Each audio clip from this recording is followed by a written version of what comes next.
Hello guys, today I'm back with another new drug approved by FDA in 2020 and that drug is ozanimod. So guys, if you look at this drug ozanimod which is approved in 2020, it rhymes with another drug that is called as fingolimod. So you might have come across this drug. So it is nothing but it is a sibling of fingolimod and the uses are also similar. So let us see what is ozanimod all about today. Guys, ozanimod it is a sphingosine 1-phosphate receptor modulator.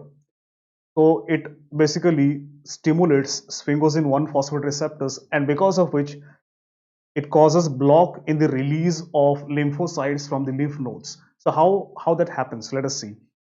So guys, if you look at this diagram, then you can see here that these are the lymphocytes that we have here, and there are two type of molecules, fingolimod. These are the pink molecules are fingolimod, and the orange one these are sphingosine 1-phosphate. So sphingosine 1-phosphate is a physiological factor that controls how much of lymphocytes must be released from the lymph nodes into the periphery.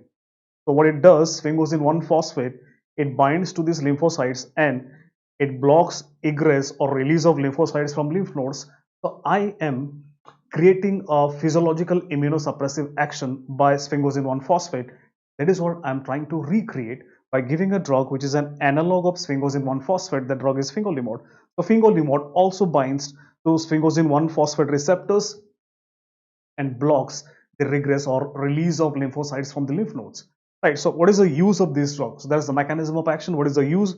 Guys, it has been approved for treatment of an autoimmune condition called as multiple sclerosis, which subtype, relapsing remitting type, or which is also known as RRMS.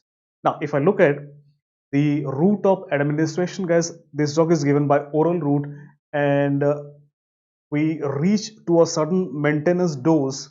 After starting from low doses, we gradually taper up the dose, and the maximal dose or the maintenance dose is 0.92 milligrams once a day. Side effects, obviously guys, it acts like an immunosuppressive drug, so there would be risk of infections. It has cardiac side effects like bradycardia and hypertension. It increases risk of UTI, again because of that immunosuppressive action. Plus it can also cause ocular side effect like macular edema. Right guys, so this is what we had to discuss today, a new drug called as ozanimod. And ozanimod, guys, it is a drug that is approved by FDA in 2020 for multiple sclerosis, guys. So I'll keep on posting these new stuffs, new drugs, new guidelines approved by FDA, right?